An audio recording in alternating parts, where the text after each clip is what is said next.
की, जैन धर्म की, जिनवानी माता की जय। श्री वर्धमानम अर्हंतम नत्वा बाल प्रवृद्धे विरच्यते मृत स्पष्ट संदर्भ न्याय दीपिका।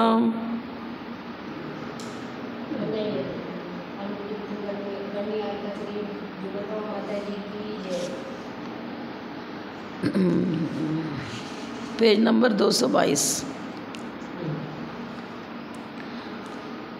पर्याय किसे कहते हैं, पर्याय के कितने भेद होते हैं, ये कल पढ़ चुके।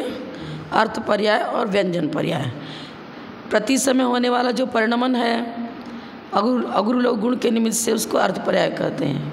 व्यंजन पर्याय प्रदेशत्व गुण की पर्याय को व्यंजन पर्याय कहते हैं, और जिसके निमित्त से प्रवृत्ति और निवृत्ति रूप क्रिया होती है उसे हम व्यंजन पर्याय कहते हैं। व्यक्ति मतलब व्यक्त होना, व्यंजन। प्रवृत्ति और निवृत्ति में कारणभूत, जल लेकर आओ, अमुक कार्य करो, इस प्रकार की प्रवृत्ति जो कराता है उसमें कारण व्यंजन पर्याय है, क्योंकि व्यंजन पर्याय से प्रदेशत्व गुण की पर्याय को व्यंजन पर्याय कहते हैं। अब आंगोपांग की रचना होगी, सब बॉडी कंस्ट्रक्शन होगा, तब तो वो किसी कार्य में प्रवृत्त होगा तो निवृत्त होगा, क्योंकि प्रवृत्ति और निवृत्ति सब संसारी जीव के लिए है, और संसारी जीव सशरीरी होते हैं, और सशरीर होने के बाद ही उनके आंगोपांग आदि की रचना होती है, और फिर वो लौकिक किसी भी कार्य में अथवा धार्मिक कार्य में प्रवृत्ति करते हैं। पाप से निवृत्ति, धार्मिक कार्य में प्रवृत्ति आदि जो भी चर्चा है वो सब का विषय व्यंजन पर्याय है। व्यंजन पर्याय की प्राप्ति के बिना न प्रवृत्ति हो सकती है और न निवृत्ति हो सकती है। अब आगे बता रहे गुण किसे कहते हैं। तत्वाश्रुत ने बताया है द्रव्या से या निर्गुणा गुणा, गुण की परिभाषा बताई है। जो द्रव्य के आश्रय से रहता है और एक गुण में दूसरे गुण की अर्थ क्रिया नहीं पाई जाती, तो दो दिया। एक तो निर्गुणा गुणा, प्रत्येक गुण द्रव्य से तो पृथक नहीं है, परस्पर गुणों में प्रदेश भेद भी नहीं है, लेकिन संज्ञा लक्षण आदि की अपेक्षा से गुणों का अलग अलग नाम है और उनकी अर्थ क्रिया भी अलग अलग है। ज्ञान गुण जानने का काम करेगा, दर्शन सामान्य अवलोकन होता है उससे। तो जो ज्ञान है वो दर्शन का काम नहीं करेगा, दर्शन ज्ञान का काम नहीं करेगा, तो निर्गुणा गुणा लिखा। गुणों में परस्पर एक द्रव्य के अंदर रहने वाले जो अनेक गुण हैं उनमें प्रदेश भेद तो नहीं है, पर अन्यत्व तो है, अर्थात लक्षण संज्ञा आदि की अपेक्षा उनमें भेद है, और उनके अपनी अपनी अर्थ क्रिया अपने अपने हिसाब से हैं। तो ये लिख रहे हैं जो सब संपूर्ण द्रव्यों में व्याप्त होकर रहता है और समस्त पर्यायों के साथ रहता है उसे गुण कहते हैं। अब ज्ञान गुण लो तो मति ज्ञान, शुद्ध ज्ञान, अवधि ज्ञान, मन परिज्ञान, केवल ज्ञान, ये ज्ञान गुण की पर्याय हैं। तो सभी पर्यायों में वो ज्ञान गुण तो व्याप्त है ही। मति ज्ञान कहे तभी ज्ञान शब्द लगा रहे हैं, श्रुत ज्ञान कह रहे तभी ज्ञान शब्द लगा रहे हैं, अवधि ज्ञान, मन परिज्ञान, सब में ज्ञान जोड़ रहे हैं ना। ज्ञान गुण की पर्याय है, इसलिए ज्ञान तो सबके साथ जुड़ेगा ही जुड़ेगा। तो पर्यायों के साथ भी गुण व्याप्त हो रहा है, और जीव द्रव्य है तो जीव के अंदर ही तो ज्ञान गुण की मौजूदगी है। तो संपूर्ण द्रव्य में व्याप्त होता है और संपूर्ण पर्यायों के साथ साथ रहता है, उसे हम गुण कहते हैं। अब सामान्य गुण भी होता है और विशेष गुण भी होता है। अस्तित्व, वस्तुत्व, प्रमेयत्व आदि सामान्य गुण है, और जीव का कहो तो ज्ञान, दर्शन, सुख, वीर उसका विशेष गुण हो गया। पुद्गल का कहो तो वर्ण, गंध, रस, स्पर्श उसका विशेष गुण हो गया। जो सभी द्रव्यों में रहते हैं वे सामान्य गुण हैं। सभी द्रव्यों में, द्रव्य अनेक हैं, 6 द्रव्य हैं, और सभी में पाए जाते हैं, वो सामान्य गुण हो गया। जैसे अस्तित्व, वस्तुत्व, प्रमेयत्व आदि। और जो अपने अपने में रहता है, जो उसी एक द्रव्य में रहता है, उसे विशेष गुण कहते हैं। अब पुद्गल की हम चर्चा करें तो उसका विशेष गुण हो गया वर्ण, गंध, रस, स्पर्श। अब मिट्टी को हमने द्रव्य के स्थान पर स्वीकार कर लिया। अब मिट्टी है तो उसमें अस्तित्व, वस्तुत्व, प्रमेयत्व आदि सभी गुण हैं। अब पर्याय उसकी क्या बनेगी। मिट्टी का लोंदा है, पिंड हो गया, फिर उसमें शिवक, स्थास, कोश, कुशुल आदि पर्याय बनी, फिर उससे घट बना, तो उसकी पर्याय बन गई। लेकिन मिट्टी सभी में व्याप रही है ना। तो किसके कहेंगे गुण? तो जो सभी द्रव्यों में रहे और सभी पर्यायों में रहे। अब मिट्टी पना, उसका जो गुणधर्म हुआ, वो गुण घड़ा है तो उसको मिट्टी का ही घड़ा कहेंगे। घड़े को टूट कर कपाल बन गया तो उसको मिट्टी में ही तन में ही कहेंगे। और अपने गुणधर्म को छोड़ता नहीं है। जब वो मिट्टी के पर्याय में था, लोंदे की पर्याय में, तो मिट्टी का गुणधर्म उसमें भी था, घड़ा बन गया, तभी उसने मिट्टी का गुणधर्म मौजूद है ना, तो साथ साथ रहता है। गुण द्रव्य और पर्यायों के साथ साथ रहता है, ये चीज़ बता रहे हैं। वो बनती पर्याय बनती है। कुम्हार जब चाक से घड़ा बनाता है ना, तो पहले तो मिट्टी का लोंदा था, फिर उसकी शिवक एक पर्याय हुई सामान्य, वो आपको नेट पर देखना पड़ेगा, आकृति तो हम नहीं बता सकते, पर शिवक, फिर स्थास, फिर स्कोस, फिर कुसूल, उसके बाद फिर घड़ा बनेगा। ये उसकी बढ़ती हुई पर्याय है। अब किसके बाद कौन और कौन सी पर्याय है, उसके बाद उसका आकार क्या रहा, ये तो आपको नेट पर देखना पड़ेगा। लेकिन आगम में इस प्रकार की चर्चा है। सबसे पहले शिवक, फिर स्थास, फिर स्कोस, फिर कुशूल, उसके बाद फिर घड़ा बनेगा। अब एक साथ तो घड़ा नहीं बनेगा ना, उसका क्रमिक विकास होगा ना, धीरे धीरे आकार बनता चला जाएगा। उसी प्रकार से पर्याय और गुण में फिर भेद क्या है बता रहे हैं। अन्वयिनो गुणा क्रमवर्तिनो पर्याया। पर्याय क्रमवर्ती होती हैं और गुण सहभावी होता है। और द्रव्य किसे कहेंगे? गुण पर्यायवत द्रव्यम। अब आपको जब तीनों में प्रदेश भेद नहीं है, द्रव्य को भी हम द्रव्य की चर्चा करें तो जीव द्रव्य कर रहे हैं। अब जीव द्रव्य की पर्यायों को लें तो मनुष्य पर्याय, देव पर्याय, ये जीव से भिन्न है क्या? जीव अलग रहे और पर्याय अलग रहे से बनेगा क्या? जीव की तो पर्याय है, तन्मय है, और उसके अंदर जो गुणधर्म पाए जाते वो भी उससे तन्मय है। कोई ना कोई तो पर्याय रहेगी ना, साथ साथ रहते, लेकिन पर्याय बदलती रहती हैं। हाँ, क्रमिक होती हैं, क्रमवर्ती ना पर्याय। लेकिन पर्याय हो, गुण हो, द्रव्य के साथ उसका प्रदेश भेद नहीं है। द्रव्य का प्रदेश अलग हो, गुण का प्रदेश अलग हो, और पर्याय का प्रदेश बिल्कुल अलग हो, ऐसा नहीं होता है।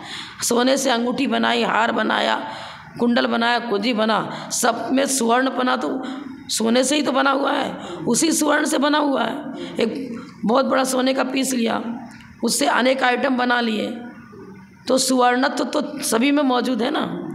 तो जीवत्व तो सही मौजूद रहेगा, चाहे वो नरक पर्याय में चला जाए, चाहे देव पर्याय में चला जाए, चाहे कहीं चला जाए, जीवत्व तो है ना उसके साथ साथ, और उसका ज्ञान आदि गुण भी उसके साथ साथ है। अब उसकी पर्याय अलग अलग बनेंगी। अब मान लो मिथ्यात्व सहित कोई जीव है नरक में पड़ा हुआ, तो उसको कुमति कुश्रुत है, ज्ञान तो है ना, ज्ञान की वैभाविक परिणति है, तो यही सही। अब सम्यक दृष्टि हो गया तो उसका ज्ञान सुमति सुश्रुत कहलाने लग गया। अब किसी को अवधि ज्ञान माना परिज्ञान, ज्ञान की पर्याय उसके पुण्य पाप के अनुसार, उसकी स्वाभाविक वैभाविक परिणति जैसी बन रही है, उसके अनुसार उसके ज्ञान की पर्याय भी विकसित हो रही है, मिट रही, बन रही, जो भी हो रहा। तो नाम अलग अलग क्यों रखा गया? इसका नाम, इसको मति ज्ञान कहते हैं, इसको शुद्ध ज्ञान कहते हैं। वो इसलिए रखा गया कि उनका लक्षण अलग अलग रहेगा। मति ज्ञान किससे कहेंगे? इंद्रिय और मन की सहायता से होता है। शुद्ध ज्ञान किससे कहेंगे? श्रुतम मति पूर्वम, मति पूर्वक होता है। शुद्ध ज्ञान आवरण कर्म के छोर से शुद्ध ज्ञान हुआ। तो निमित्त नैमित्तिक भाव कहो, लक्षण कहो, संज्ञा भेद आदि तो उनका अलग अलग बनेगा ना। तो संज्ञा, लक्षण, उसकी अर्थ क्रिया अपनी अपनी जो है वो अलग अलग है। तो संकेत ज्ञान के कारण, पेज नंबर 223 में देखो लिखा है, संकेत ज्ञान के कारण। संकेत माने प्रत्येक के लिए शब्द अलग अलग है। कुंडल को हार नहीं कहेंगे, हार को कुंडल नहीं कहेंगे। सांकेतिक भाषा अपनी अपनी चलेगी ना। हमने कहा घड़ा लाओ तो चम्मच लेके आ जाओगे क्या? है तो दोनों पुद्गल में, पौद्गलिक पदार्थ ही हैं। सामान्य से सभी दोनों पौद्गलिक पदार्थ हैं, लेकिन मुझे चाहिए उस समय कलश, तो संकेत करके बोलना, तो नामकरण अलग अलग होगा प्रत्येक पात्र का। तो संकेत ज्ञान के कारण से जुदा जुदा शब्द है। प्रत्येक आइटम का उसके संकेत करेंगे तो उसका अलग अलग शब्द है। कहेंगे चम्मच लाओ तो चम्मच शब्द का प्रयोग किया तो आप उसका अर्थ समझ रहे कि मुझे चम्मच ही लाना है। घड़े शब्द का प्रयोग किया तब तो आप समझ पाए कि मुझे कलश ही लाना है। तो जुदा जुदा शब्द है लोक व्यवहार में, प्रत्येक पदार्थ क्या उसके अर्थ को व्यक्त करने के लिए जुदा जुदा अलग अलग शब्द रखा गया है। 6 द्रव्य के अलग अलग नाम है ना, जीव, पुद्गल, धर्म, अधर्म, आकाश, काल। अगर नाम अलग अलग न हो तो हम किसकी विवक्षा देंगे? तो अर्पित जब लोक व्यवहार में मतलब शब्द रचना जब करते हैं व्यवहार ने की अपेक्षा से, क्या बताया? अर्पिता नर्पित सिद्धे। वक्ता जिस विषय को कहना चाहता है उसके लिए उसी प्रकार शब्द का प्रयोग करेगा और अन्य को गौण में रख देगा। तो ये सप्तभंगी न्याय इसीलिए तो है। अब संकेत ज्ञान में ही सप्तभंगी न्याय का प्रयोग होगा। हम किस चीज़ का संकेत करना जा रहे हैं? हम द्रव्यार्थिक न्याय के विषय को आज हम विवक्षित कर रहे हैं कि पर्यार्थिक न्याय को विवक्षित कर रहे हैं? इसी को इन्होंने यहाँ संकेत ज्ञान लिखा।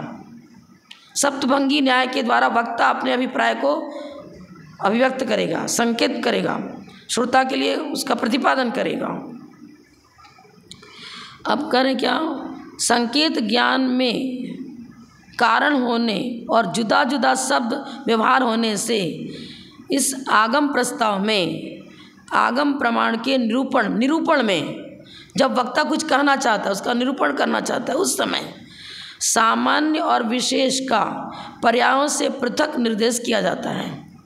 सामान्य से द्रव्यार्थिक न्याय का विषय ले लिया, विशेष से पर्यार्थिक न्याय का विषय ले लिया। अब वक्ता जिस समय द्रव्यार्थिक न्याय के विषय को ले रहा है उस समय सामान्य पक्ष विवक्षित हुआ, और जिस समय वो पर्याय की चर्चा करना चाह रहा है उस समय विशेष पक्ष अर्पित हुआ, विवक्षित हुआ। बोलने के समय में मुख्यता और गौणता होगी। वस्तु के स्वरूप में न मुख्यता है न गौणता है। गुण पर्याय व द्रव्यम वह तीनों का समन्वय है। सम्यक ज्ञान चारित्राणि मोक्ष मार्ग, सम्यक ज्ञान सम्यक चारित्र, तीनों का निरूपण है। तीनों की एकता ही मोक्ष मार्ग है। लेकिन परिभाषा तो अलग अलग करेंगे। सम्यक दर्शन का लक्षण अलग, सम्यक ज्ञान का अलग, सम्यक चारित्र का अलग। तो जब हम किसी की परिभाषा बताने जा रहे हैं, उसका स्वरूप बताने जा रहे हैं, जब हम द्रव्यार्थिक न्याय के विषय के स्वरूप को बताना चाह रहे हैं उस समय वो अर्पित हो जाएगा। तो बोलने के समय, प्रतिपादन के समय व्यवहार न्याय की भूमिका में वक्ता के अभिप्राय के अनुसार न्याय होगा, और न्याय वस्तु के स्वरूप में से किसी एक पहलू को उठाता है और उसको विवक्षित करता है, अन्य को गौण कर देता है। इसीलिए तो इन्होंने लिखा है प्रत्येक शब्द की, प्रत्येक पदार्थ के लिए अलग अलग जुदा जुदा शब्द है। अब हम किसको प्ररूपित करने जा रहे हैं? आगम प्रमाण में निरूपण माने प्ररूपण करना, व्यक्त करना, बोलना। सामान्य और विशेष का अलग अलग निर्देश किया गया है। द्रव्यार्थिक न्याय के विषय को मुख्य बनाएगा, पर्यार्थिक न्याय के विषय को मुख्य बनाएगा। तो वक्ता जिस समय वस्तु के स्वरूप का प्रतिपादन करने जा रहा है उस समय हम कहेंगे, क्या कहेंगे भैया? प्रत्येक द्रव्य जैसा शब्द का प्रयोग किया जाएगा उस समय शब्द का अलग अलग अर्थ होता है, तो शब्द अपने अपने अर्थ को व्यक्त करेगा। कलश कहेंगे तो कलश शब्द का ही तो अर्थ निकलेगा उससे। गिलास कटोरी थोड़ी अर्थ निकल जाएगा। प्रत्येक शब्द का अपना अपना प्रतिपाद्य विषय होता है, और प्रतिपाद्य विषय जो है उसी को मुख्य बना करके वो नए अपने अपने विषय को सूचित करेगा, कथन का विषय बनाएगा। सामान्य और विशेष रूप गुण तथा पर्यायों का आश्रय द्रव्य है। गुण और पर्याय वाला द्रव्य होता है, ये सब बता चुके। तत्वास उतना आप पढ़ ही चुके हो। उत्पाद व द्रव्युक्तम सद्रव्य लक्षणम, ये सब चर्चा हो चुकी है। पर्यायों की चर्चा भी एक तरह से हो चुकी। एक ही व्यक्ति है कि पहले मनुष्य पर्याय में था, फिर देव पर्याय में चला गया, फिर कुछ पाप का उदय हुआ, तिरंज पर्याय में चले गए, लेकिन जीव तो वही है ना। पुत्र उत्पन्न हुआ, उसको बालक कर रहे हैं, फिर वो युवा हो गया, वृद्धावस्था हो गया। पर्याय व्यंजन पर्याय उसकी बदल रही है और ज्ञान आदि की उसकी वृद्धि हो रही है, लेकिन जीव तो वही का वही है ना। तो द्रव्यार्थिक न्याय पर्यार्थिक न्याय के द्वारा यही तो बताया जा रहा है कि पर्याय उसकी अपेक्षा से उसको हम न्याय ग्रंथों में ये भी कहा है ऊर्ध्वता सामान्य में क्या लेंगे? ऊर्ध्वता सामान्य भी लिख रहे हैं। और ऊर्ध्वता माने काल भेद बन रहा है। काल भेद होने पर भी द्रव्य में भेद नहीं पड़ रहा है। ये वही मेरा पुत्र है, बाल अवस्था में भी युवा अवस्था में कह रहे वही मेरा पुत्र है, बड़ा बूढ़ा हो गया तब भी दादा उसके कर मेरा ही पुत्र है कह रहे ना, उसके पिताजी उसको कह रहे ना ये मेरा पुत्र है। तो अब वही है, लेकिन काल भेद पड़ रहा है ना। एक ही द्रव्य में काल भेद पूर्वक होने वाला जो परिणमन, द्रव्य एक ही है, एक ही द्रव्य में काल भेद पूर्वक जो परिणमन हो रहा है उसको ऊर्ध्वता सामान्य कहते हैं। और तिर्यक सामान्य में तो द्रव्य अनेक हैं, बहुत सारे मनुष्य यहाँ बैठे हुए हैं। मनुष्यत्व धर्म सभी में पाया जाता है, अपना अपना मनुष्यत्व है, लेकिन मनुष्य सामान्य ले लिया ना। बहुत सारी गायों का झुंड है, सबको गाय ही तो कह रहे हैं ना। अनेक पदार्थों में सदृशता दिखाते हुए जब कथन होता है, सदृश धर्मों को पकड़ कर कहते हैं, तब हो गया तिर्यक सामान्य। अनेकों में एकता दिखा रहे हैं ना। हाँ हाँ, तिरंच गति में कोई भी तिरंच वाला जीव हो, गाय हो हाथी हो, सबको तिरंच गति नाम कर्म का उदय है, तिरंच आयु का उदय है। उस अपेक्षा सामान्य पक्ष को पकड़ेंगे तो सबको तिरंच कह देंगे, विशेष पक्ष को पकड़ेंगे तो गाय को गाय ही कहेंगे, घोड़ा नहीं कहेंगे, घोड़ा को घोड़ा ही कहेंगे, गाय नहीं कहेंगे। ये चीज़ हो गई। ये सब तो अपन पढ़ चुके हैं, जानते भी हैं, इसको पुनः बताने की ज़रूरत नहीं है भाई। उन्होंने मिट्टी के पर्यायों को लेकर चर्चा कर दी 224 पृष्ठ में। जब कंबु ग्रीवा माने उस ग्रीवा गला उसका पतला रहता है ना, घड़े का बीच में पेट में रहता है, सब चौड़ा रहता है, तो उसकी आकृति की चर्चा करेंगे तो अलग अलग आकृति बनती चली जा रही धीरे धीरे, लेकिन वो मिट्टी में ही पर आकृति बन रही है। द्रव्य एक ही है, जीव वही है। चाहे पार्श्वनाथ का चरित्र पढ़ लो, आदिनाथ का चरित्र पढ़ो। अब कहते हैं आदिनाथ भगवान पूर्व पर्याय में यहाँ थे, उसके पूर्व पर्याय में यहाँ थे, लेकिन जीव वही बता रहे हैं, वही जीव है। ठीक है, ये चर्चा हो गई। यहाँ 225 पृष्ठ में बता रहे हैं समय संज्ञान चारित्राण मोक्ष मार्ग। अब लक्षण भेद तीनों का अलग अलग पड़ेगा, लेकिन मोक्ष मार्ग तो तीनों की एकता ही है, और तीन भी प्रदेश भेद पूर्वक नहीं है, वो जीव की ही पर्याय है। चैतन्य गुण के ही परिणमन तीन है, सम्यक दर्शन, सम्यक ज्ञान, सम्यक चारित्र, तीनों ही चैतन्य की पर्याय हैं। हमारा चित्त चैतन्य रूप जो उपयोगो जीव लक्षणम, वो जीव जब श्रद्धा रूप परिणमन करता है, पर्याय उसकी किसी द्रव्य के प्रति श्रद्धालु बनती है, तो उसको कह दिया सम्यक दर्शन।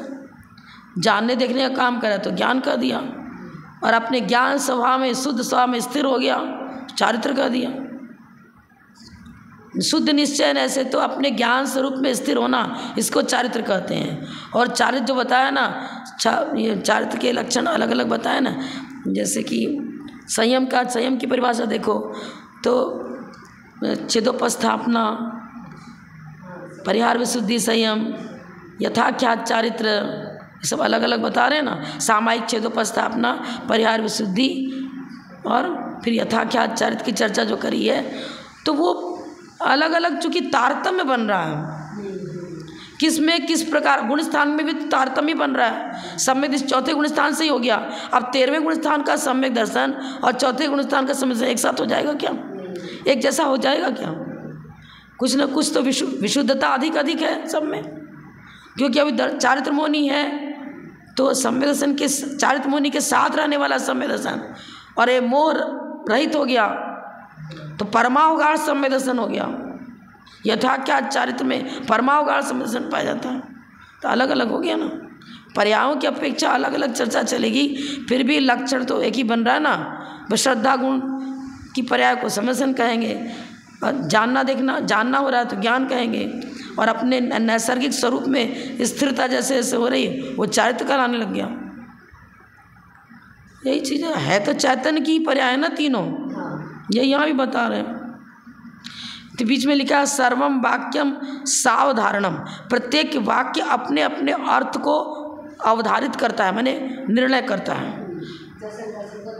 हाँ, प्रत्येक शब्द का अपना अपना कोई विवक्षित अर्थ होता है, नियम उसी को सूचित करेगा, ये बता रहे हैं। अब नए का लक्षण पेज नंबर 225 में नीचे, नए का लक्षण उसके भेद और सप्तभंगी न्याय का प्रतिपादन करते हैं। प्रमाण के द्वारा गृहीत वस्तु को क्या करता है? नए ग्रहण करता है। कैसे करेगा? वस्तु अनेक धर्मात्मक है, वस्तु अनेक धर्मात्मक ये प्रमाण का विषय हुआ। अब वक्ता सारे धर्मों को एक साथ तो कह नहीं सकता, तो एक को मुख्य बनाएगा, अन्य को गौण करेगा। किसी एक धर्म को मुख्य बनाना और अन्य को गौण करके कथन करने की प्रणाली को ही हम नय कहते हैं, अथवा वक्ता के अभिप्राय को नय कहते हैं। वक्ता का अभिप्राय यह है कि आज हम ऋजुसूत्र नय की चर्चा करेंगे, तो इसका मतलब ये नहीं कर रहा है कि दुनिया में एक ही नय होता, अन्य नय होते ही नहीं हैं। अन्य को गौण कर दिया। आचार्य महाविकृति जी महाराज हैं, अब उनके हम तप के विषय में आज बताना चाह रहे हैं। तो मात्र तपस्वी भी नहीं थे, वो एक जीव द्रव्य भी थे, उनके अंदर सम्यक दर्शन भी था, उनका ज्ञान भी बहुत था, अनेक ग्रंथों के ज्ञाता थे, अनेक भाषाओं के ज्ञाता थे। पर जो नए वक्ता जो है ना, वो अन्य को इस समय कहना नहीं चाह रहा है, कथन का विषय नहीं बन रहा है। उनमें गुण सभी मौजूद हैं, इसको सभी नए स्वीकार कर रहे हैं। गुण सारे के सारे उस व्यक्ति में मौजूद हैं, पर मौजूद होते हुए भी वो बता रहा है कि भाई हम सारे धर्मों को एक साथ कह नहीं सकते हैं। तो कथन प्रणाली में एक को मुख्य बना रहा है, अन्य को गौण कर दे रहा है, मौजूदगी स्वीकार कर रहा है। अन्य सिद्धांत वाले वस्तु को एक धर्मात्मक मानते हैं और जैन धर्म वस्तु को अनेक धर्मात्मक मानता है, और वस्तु स्वभावतः अनेक धर्मात्मक है भी। इसको स्वीकार करेंगे तभी लोक व्यवहार बनेगा, तभी स्वर्ग मोक्ष आदि की चर्चा बनेगी, और तभी सारा लोक व्यवहार जितना भी है, वस्त्र का निर्माण हो रहा है, अगर हम सूत का अस्तित्व ना माने, कपास का अस्तित्व ना माने, तो कहाँ से वस्त्र बनेगा? जीव द्रव्य का अस्तित्व मानेंगे तब तो उसकी नाना प्रकार की पर्याय बनेगी। कभी उसको पुत्र कह रहे, कभी उसको पिता कहने लग गए, कभी उसी को दादा भी कहने लग गए। कहाँ से बन गया जीव? तो कुछ हर पहलू से लोक व्यवहार भी जैन सिद्धांत के बिना घटित नहीं होगा, मोक्ष मार्ग भी जैन सिद्धांत के बिना घटित नहीं होगा। सोते जागते उठते बैठते हर समय नए प्रणाली मेरे साथ साथ रहती है। पर्यायों की चर्चा करेंगे। वृक्ष में अनेक प्रकार के फल लग रहे हैं, आम को आम ही कहेंगे, केला नहीं कहेंगे, पर फल तो सभी कहेंगे, फल तो उसी को भी कहेंगे, उसको भी कहेंगे। फल की अपेक्षा सामान्य धर्म सभी में पाया जा रहा है, लेकिन विशेष धर्म अपना अपना है। अब एक बार प्रश्न उठा, हम लोग श्रवण बेलगोला में थे, विद्यानंद महाराज जी भी थे, चारुकृति सब सभी रहते थे उस समय तो मौजूद चर्चा में। तो अब प्रश्न उठा, प्रत्येक वनस्पति नामकर्म के उदय से वृक्ष बना, आम का वृक्ष हो, केले का वृक्ष हो, नीम का वृक्ष हो, सभी के प्रत्येक नामकर्म का उदय है।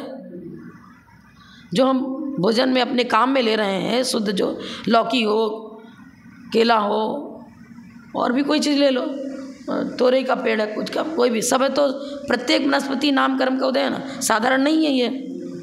प्रत्येक वस्तु नामकर्म का उदय है, पर क्या कारण है कि उस जीव ने किसी पर्याय से कोई जीव आया, उसके यदि मात्र प्रत्येक वनस्पति नामकर्म का उदय माना जाए, मात्र लगा रही हूँ मैं, मात्र प्रत्येक वनस्पति नामकर्म का उदय है, तो प्रश्न उठता है कि वो जीव आम में ही पैदा क्यों हुआ, केला में क्यों नहीं पैदा हुआ, नींबू में क्यों नहीं पैदा हुआ, नीम में क्यों नहीं पैदा हुआ?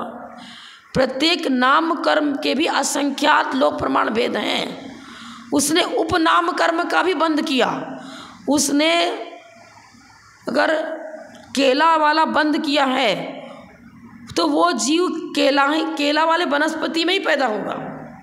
उसने लंगड़ा आम नाम कर्म का बंद किया है तो लंगड़ा आम वाले में पैदा होगा। बीजू नाम कर्म का बंद, तो बीजू आम होता है ना, लंगड़ा आम, बीजू आम, दशहरी आम, ये उपनाम कर्म को वैसा बंद किया है तो उसी में पैदा होगा। हमने मनुष्य गति नाम कर्म का बंद किया, लेकिन साथ साथ में सज्जातित्व एक धर्म होता है। अब सज्जातित्व में भी यदि खंडेलवाल उपजाति नाम कर्म का बंद किया है तो खंडेलवाल जो माता है, माँ है, उसी के गर्भ में आएगा। वो परिवार वाली माता, जिसको परिवार नाम जातियाँ होती है ना बुंदेलखंड में, परिवार क्या क्या है, अलग अलग है, बगेरवाल, खंडेलवाल, अग्रवाल, हम तो इतना गिना नहीं सकते आपको, लेकिन प्रत्येक का अलग अलग है नाम है ना। सभी उच्च गोत्री हैं, ये सब उच्च गोत्री हैं, लेकिन अपना अपना जैसा बंध किया है वो उसी परिवार का सदस्य बनेगा और उसी माता के गर्भ में आकर के प्रविष्ट होगा। क्षत्रिय, एक ब्राह्मण, क्षत्रिय, वैश्य आदि जो है, चलो ब्राह्मण का तो हम मान लेते हैं कि ये आदिनाथ भगवान पर जो चक्रवर्ती था उसने, जिसकी चर्या अच्छी थी, व्रती त्यागी थे, उनको ब्राह्मण संज्ञा दे दी। लेकिन ये जो नाम कर्म की चर्चा यदि हम करते हैं तो नाम कर्म के असंख्यात लोक प्रमाण वेद हैं। वो वृक्ष बना तो शीशम के वृक्ष ही क्यों बना? वो सामान्य वाला वृक्ष भी कोई बन सकता था? नहीं। ये अपना ही नाम कर्म के अनुसार से सारे पर्याय, सारी पर्यायों का निर्माण हो रहा है। कोई कहे कि खंडेला राजा था, उसने खंडेलवाल जाति को स्थापित कर दिया। अरे नाम कर्म तो अपने द्वारा पुण्य पाप के अनुसार उपार्जित कर्म है, उसी के अनुसार उसका जन्म और मरण आदि होता है। जन्म उसी प्रकार जन्म होता है उसका। अब खंडेला राजा ने क्या किया, अपने नाम को अपने स्वरूप को हम भूल रहे थे, हम नहीं समझ पा रहे थे। हम तो सीधे कह रहे कि हम भी जैन, हम भी जैन, हम भी जैन। जैन धर्म होता है, जैन जाति का नाम नहीं है। जैन धर्मावलंबी है, इसलिए हमने अपने को जैन कह दिया। जैन धर्म तो विश्व धर्म है। एक चांडाल ने भी जैन धर्म को स्वीकार किया था। अष्टमी चतुर्दशी को फांसी नहीं लगाऊंगा, हिंसा नहीं करूंगा, जैन धर्म को स्वीकार किया था और प्राण दे दिया, लेकिन अपने व्रत आदि को नहीं छोड़ा। जैन धर्म ने कषा और इंद्रियों पर विजय प्राप्त करने की जो कला सिखाता है, उस कला को तो चारों गति के जीव अपनी अपनी योग्यता के अनुसार उसको स्वीकार करके आत्म कल्याण में लगते ही है। ग्रंथ खोल कर देख लो। अब उस खंडेला ने भूली हुई चीज को बताया। आदिनाथ भगवान ने 80-80 कृषि वाणिज्य को मन गणंत कुछ नहीं बताया था। अवधि ज्ञानी थे जन्म से। विदेश क्षेत्र में जो शाश्वतिक कर्म भूमियाँ रहती हैं, अवधि ज्ञान से सब जान करके वो सारी व्यवस्था उनको पब्लिक को बताई। और कोई खंडेला राजा होगा, वो खंडेलवाल लोग उनका ग्रुप होगा, भूल गए कि हम कौन हैं। आज के पूरे किसी बच्चों को पूछो किराया करके, वो तो यही सीधे कहते हैं कि हम तो जैन हैं। वो नहीं, बहुत सारे बच्चे नहीं जानते कि हम कासलीवाल हैं, कि हम कौन हैं, पोरवार हैं, कौन कौन है, नहीं जानते हैं। वो खंडेलवाल भी नहीं जानते कि हम खंडेल, वो तो श्रावगी बोलते हैं हमको। अरे श्रावगी हम तो जानते, खंडेलवाल नहीं जानते। अरे खंडेल वालों को तो श्रावगी कह देते हैं, क्या कहते हैं? तो नहीं जानते। जिस चीज़ से हम अनभिज्ञ हैं उसकी जानकारी कराना, उसको निर्माता नहीं कहेंगे, जानकारी कराई। हम नहीं जानते कि मान लो कोई नहीं जानता है कि आचार्य विद्यासागर महाराज जी कौन थे, कोई नहीं जानता है कि सुविधि सागर जी कौन थे, तो उसकी जानकारी करा दी। तो क्या विद्यासागर महाराज का वो निर्माता बन गया? क्या उस वक्ता को उसके निर्माता कहेंगे? क्या वो सुविधि सागर जी का निर्माता हो गया? क्या जानकारी कराई कि इनकी चर्या इतनी उत्कृष्ट थी, ये ऐसे तपस्वी थे, ऐसे महान व्यक्ति थे, बताया उनको। आचार्य महाविकृति महाराज इतने उत्कृष्ट तपस्वी थे। अब कोई छोटा बच्चा पैदा हो, वो विद्यांजलि सभा चल रही है, प्रतियोगिता चल रही, कौन थे महाराज जी, क्या है, वो नहीं जान रहा है, तो उसको जानकारी कराई। जानकारी कराना मात्र से जिसकी जानकारी कराई जाती है उसकी हम उत्पत्ति निर्माण करता नहीं हो गए, चीज हो गया। ये तो स्पष्ट, जो धवला का स्वाध्याय चल रहा था उसी में प्रकरण आया था कि उपजाति नाम कर्म, एक जाति नाम कर्म, इसमें उपजाति।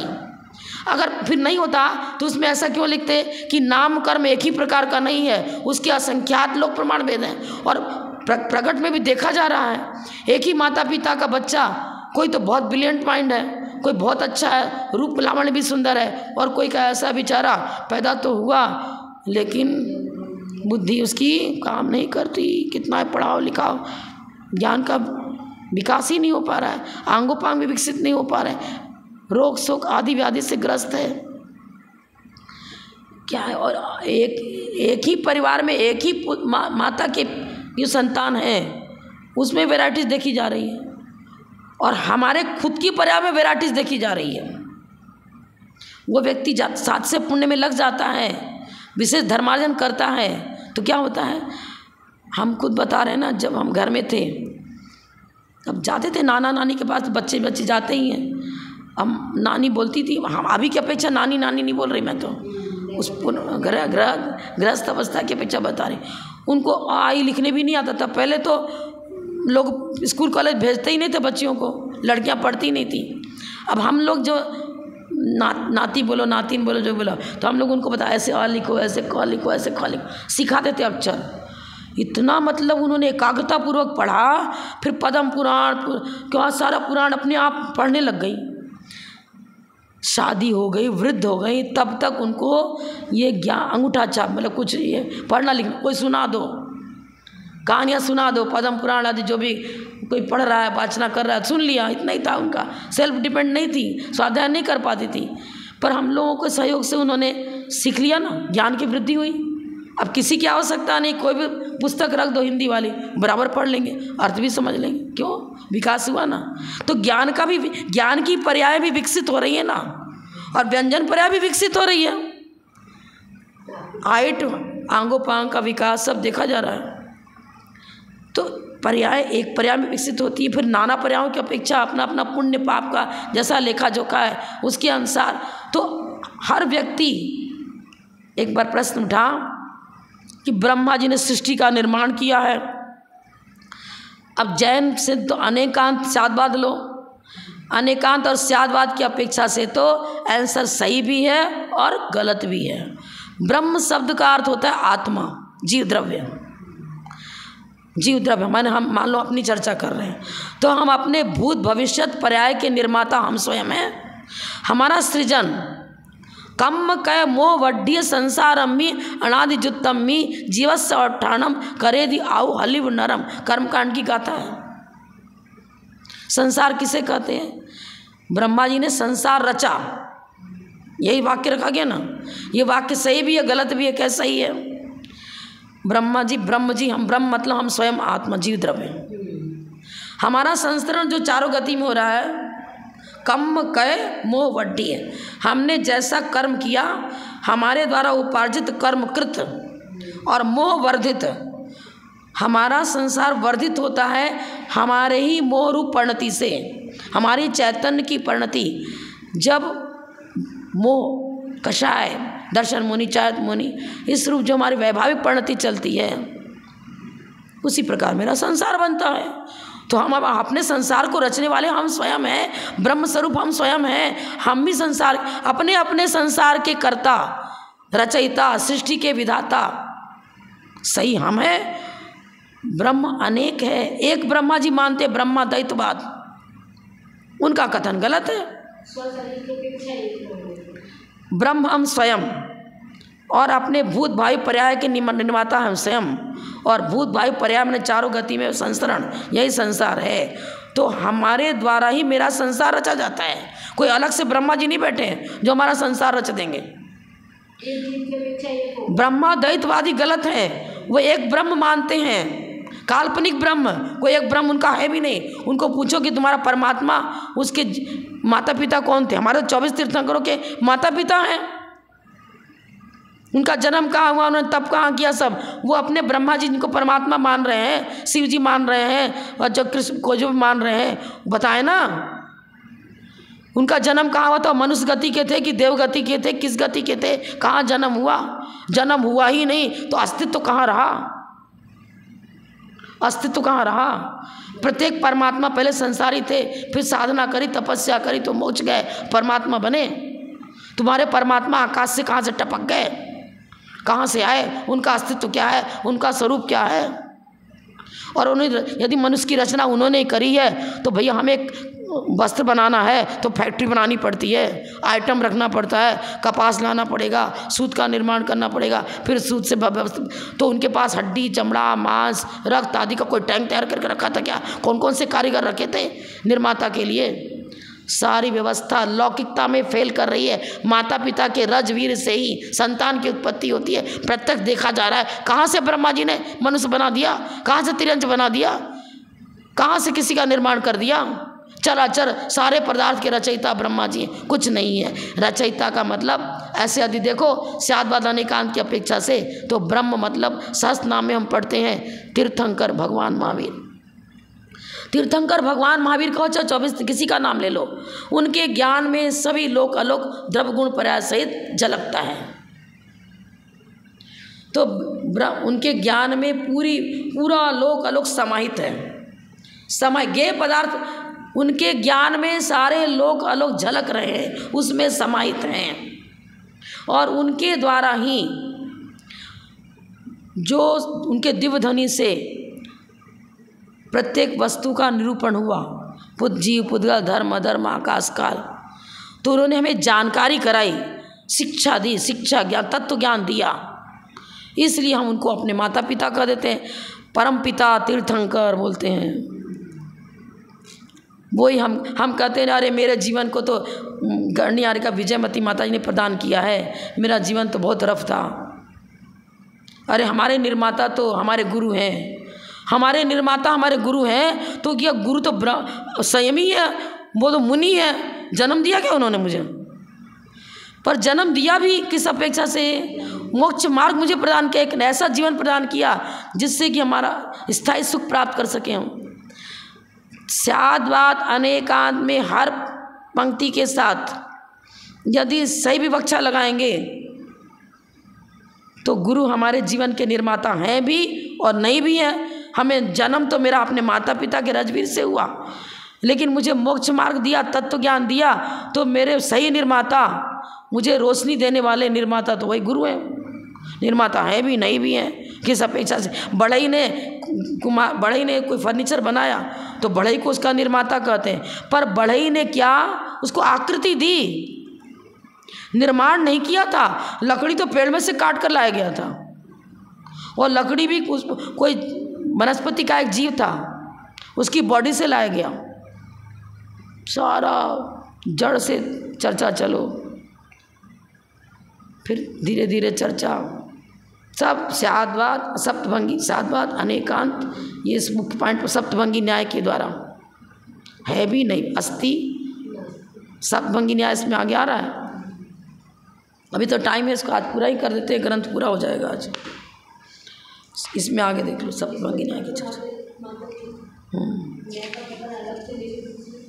नहीं, इसी में है ना, न्याय का प्रकरण अलग से नहीं है। न्याय दीपिका में लास्ट में वो न्याय की चर्चा, न्याय चक्र से देखना पड़ेगा न्याय का प्रकरण पूरा। यहाँ सीधे सप्तभंगी न्याय ला रहे हैं, ये पूरा डिटेल नहीं दे रहे हैं। इन्होंने न्याय को दो भेद किए, द्रव्यार्थिक न्याय और पर्यार्थिक न्याय। द्रव्य का कथन करना ही जिसका प्रयोजन है वो द्रव्यार्थिक न्याय हो गया, और पर्याय का कथन लगा रहे हैं, मात्र पर्याय को स्वीकार नहीं कर रहा है। पर्यार्थिक न्याय मात्र पर्याय को स्वीकार नहीं करता है, कथन में पर्याय को लाता है। पर्यार्थिक न्याय में द्रव्यार्थिक न्याय के विषय को गौण कर पर्याय की विवक्षा की जाती है, कथन किया जाता है। पर्याय का विवेचन करना जिसका लक्षण है, स्वरूप है, उसे पर्यार्थिक न्याय कहते हैं। द्रव्य का कथन करना जिसका लक्षण है उसे द्रव्यार्थिक न्याय कहते हैं। द्रव्य की कथन करना ही प्रयोजन जिसको कहेंगे, द्रव्य के कथन को प्रयोजनभूत बनाता है, तो द्रव्यार्थिक न्याय हो गया। पर्याय का कथन करना ही जिसका प्रयोजन है उसको पर्यार्थिक न्याय कहते हैं। इतना ही इन्होंने बताया। फिर उन्होंने सप्तभंगी न्याय ले लिए। सप्तभंगी न्याय में जैसे मान लो एक उदाहरण ले लिया इन्होंने, सोना लाओ, पेज नंबर 226, सुवर्ण लाओ किसी ने कहा। इस शब्द को सप्तभंगी न्याय से घटित कर रहे हैं। सोना लाओ, अब लाने वाला क्या है? कड़ा, कुंडल, मुकुट सब लेकर आ गया। सब में सुवर्ण बना मौजूद है। द्रव्यार्थिक नहीं कहता कुछ नहीं। अरे हमें तो सोना लाओ कहा था, तो ठीक है, कड़ा भी सुवर्ण में है, कुंडल भी सुवर्ण में है, हमें तो सोना चाहिए था, सुवर्ण तो सब में है। तो कह रहा कुछ नहीं, तीनों में अभेद है। अभेद क्यों कर रहा है? उसे तो सुवर्णत्व चाहिए, सुवर्णत्व की अपेक्षा तो तीनों में सुवर्णपना मौजूद है ही, तो तीनों में अभेदपना है। अब किसी ने कहा कि नहीं मुझे तो कुंडल की आवश्यकता है, कुंडल लाओ। अब वो कुंडल ही लाएगा, कड़ा लाएगा तो कड़ा को कुंडल नहीं कहेंगे ना, कुंडल को कुंडल ही कहेंगे, मुकुट नहीं कहेंगे। अब कुंडल लाव कहते हैं तो पर्यार्थिक नय का विषय हो गया, सोना लाव कहते हैं तो द्रव्यार्थिक नय का विषय हो गया ना। द्रव्यार्थिक पर्यार्थिक नय को उदाहरण से क्लियर कर दिया। अब कहते हैं दोनों को ले लिया, अस्थि में तो सुवर्णत्व शामिल है, नास्ति में क्या करें स्वचतुष्टय पर चतुष्टय आ गया, नास्ति पर्याय की चर्चा हो गई। अभी हम कह रहे हैं कि ये सोना है, ठीक है, सुवर्णत्व की अपेक्षा अस्थि हो गया सोना लाओ, पर पीतल नहीं है, लोहा नहीं है, तांबा नहीं है, सुवर्णत्व लाओ कहा उस समय स्वचतुष्टय हो गया सुवर्णत्व, उसकी अपेक्षा तो है सोना है, पर हम कहेंगे ये सोना ही विवक्षित है। अरे कड़ा की हम अब पूरा ध्यान से नहीं सुनते, इसका मतलब आप तो मैंने अभी क्या बताया दूसरे लाइन में, सोना ये सोना है, लोहा नहीं है, पीतल नहीं है, तांबा नहीं है, तो सुवर्णत्व में अस्थि धर्म भी मौजूद है, सोने की अपेक्षा अस्थि धर्म मौजूद है, पर पीतल तांबा लोहा आदि की अपेक्षा उसी सुवर्णत्व में नास्ति धर्म भी मौजूद है। उसमें पीतल पना नहीं है, किसमें, उस सोने की डली में, कुछ भी कह लो, चाहे कड़ा कुंडल केवल भी रख लो, इसमें सुवर्णत्व पना है, ये पीतल नहीं है, लोहा नहीं है, तांबा नहीं है, तो नास्ति धर्म भी तो उसमें मौजूद है, अस्थि नास्ति दोनों हो गया। अब अस्थि नास्ति दोनों को एक साथ रख दिया, अस्थि धर्म भी उसमें मौजूद है, नास्ति धर्म स्वीकार किया, तीसरा भंग हो गया अस्थि नास्ति, अस्थि फिर नास्ति, फिर अस्थि नास्ति, फिर अस्थि अवक्तव्य। अरे अस्थि अवक्तव्य में ये कह रहे हैं कि अस्थि पक्ष को तो हमने मुख्य बनाया, लेकिन अवक्तव्य के रूप में सारे धर्म उसमें मौजूद हैं। अस्थि अवक्तव्य धर्म तो अनेक हैं, अवक्तव्य माने सभी धर्मों को एक साथ कहना संभव नहीं है। अस्थि नास्ति ने एक क्या बताया, तीसरे ने धर्म तो इसमें अस्थि वाले भी हैं, नास्ति वाले भी हैं। अब अस्थि अवक्तव्य में अस्थि पक्ष को मुख्य बनाया और साथ साथ ये भी बता दिया हम कहने में इसको मुख्य बना रहे हैं, लेकिन उसमें और भी धर्म मौजूद हैं, पर एक समय जिस समय अस्थि को कर रहे हैं उस समय अन्य धर्म को नहीं कर सकते, तो अस्थि अवक्तव्य हो गया। जिस समय नास्ति को कर रहे हैं उस समय अस्थि को कहना एक साथ संभव नहीं है, अस्थि नास्ति दोनों को एक साथ कहना संभव नहीं है, इसलिए अस्थि अवक्तव्य नास्ति अवक्तव्य बन गया। अस्थि को कहा, एक अस्थि को अपना वक्तव्य विषय बनाया और उसके अंदर में जो अन्य धर्म है उसको उस समय नहीं कर रहे हैं, तो अस्थि अवक्तव्य हो गया। फिर हमने क्या किया, नास्ति को कहना मुख्य बनाया और अस्थि को कहना मुख्य नहीं बनाया। अब अस्थि और नास्ति दोनों धर्म को एक साथ अर्पित किया, अस्थि को अर्पित किया था, नास्ति को अनर्पित कर दिया था, फिर नास्ति को अर्पित किया, अस्थि को अनर्पित कर दिया।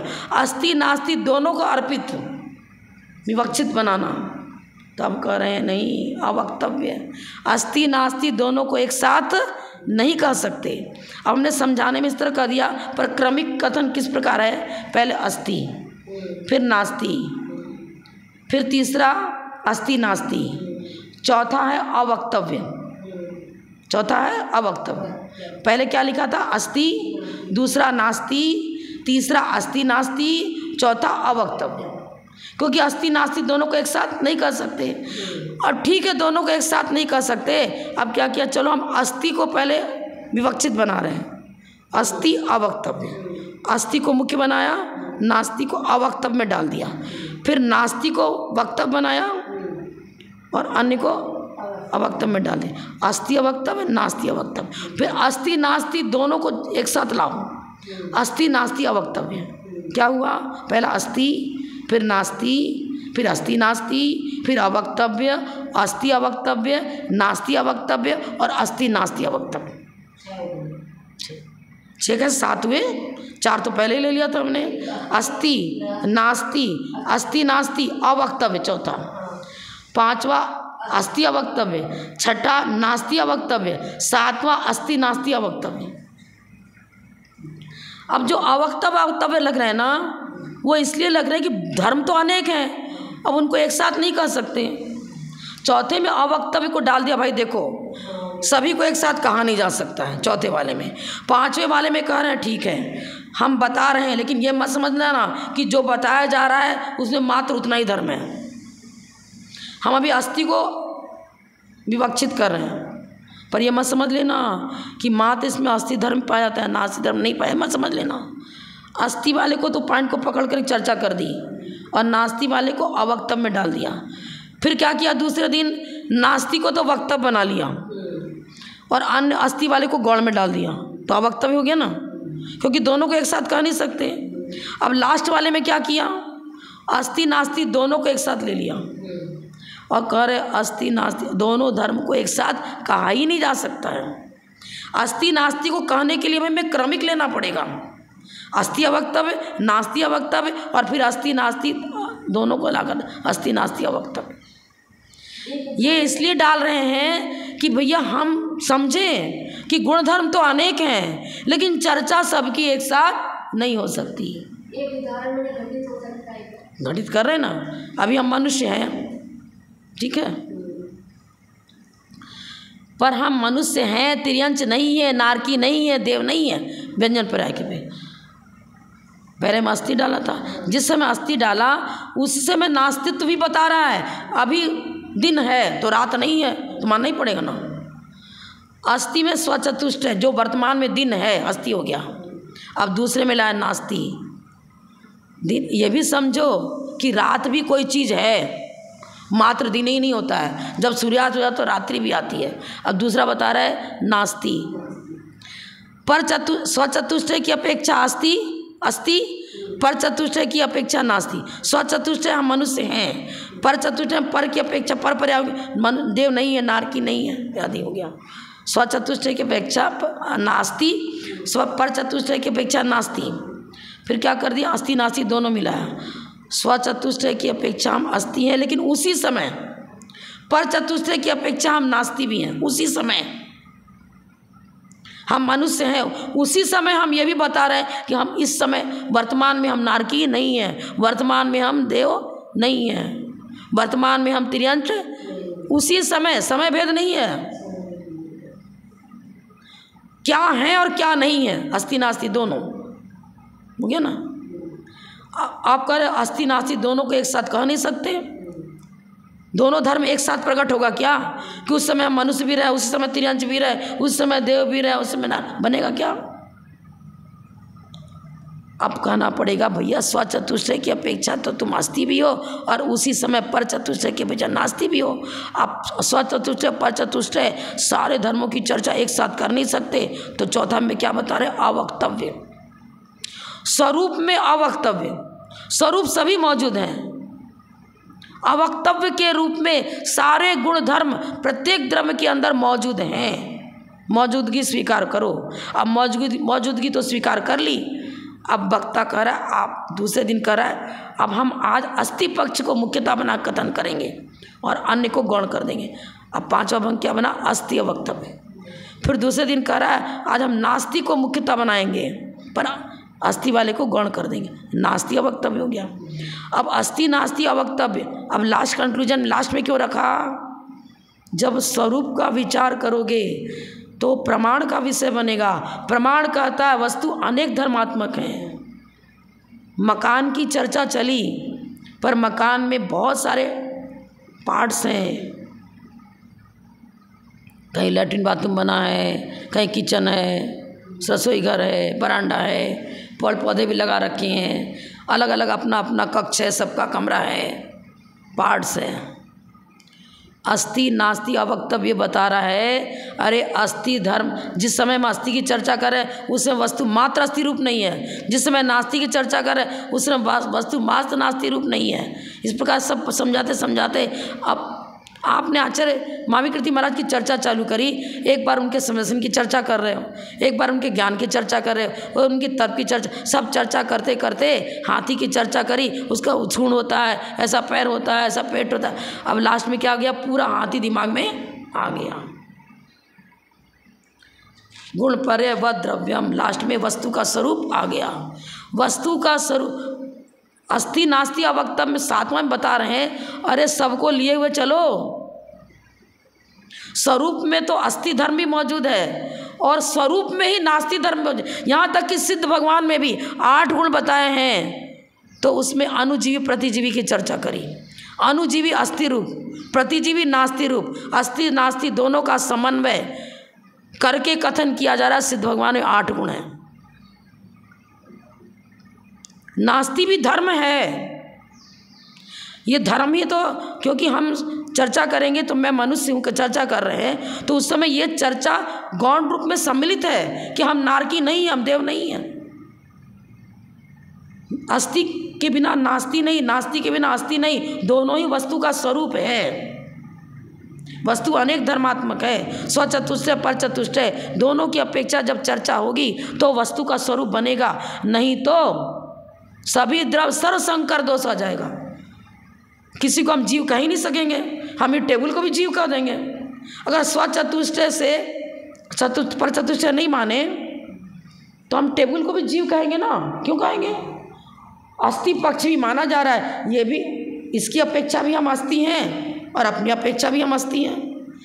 6 द्रव्य हैं, पुद्गल धर्म अधर्म आकाश काल की अपेक्षा भी हम अस्थि हैं क्या? हम पुद्गल भी हैं, हम धर्म द्रव्य भी हैं, हम अधर्म द्रव्य, मात्र अस्थि को स्वीकार करो तो सबकी अपेक्षा अस्थि हो गए, सर्वसंकर दोष हो गया, 6 द्रव्य की चर्चा ही नहीं होगी। 6 द्रव्य बताए ना, अपने को हम जीव कह रहे हैं। अगर मात्र अस्थि धर्म ही स्वीकार किया जाए और बाकी सबको छोड़ दिया जाए, छोड़ ही दिया जाए, सर्वथा हटा दिया जाए, तब तो हम अपने को, हम ये कहना पड़ेगा कि हम जीव भी हैं, हम पुद्गल भी हैं, हम धर्मद्रव्य भी हैं। हमें नास्ति को स्वीकार करना ही पड़ेगा कि हम जीव हैं, हम धर्मद्रव्य नहीं हैं, हम पुद्गल द्रव्य नहीं हैं। अभी प्रातः काल है तो स्वीकार करना पड़ेगा कि रात्रि नहीं है अभी। ये तो लोक व्यवहार चलते फिरते उठते जागते सब जगह षड दर्शनों में व्याप्त है, स्वीकार करे या न करे, सभी दर्शनों में अनादि अनिधन जैन सिद्धांत है।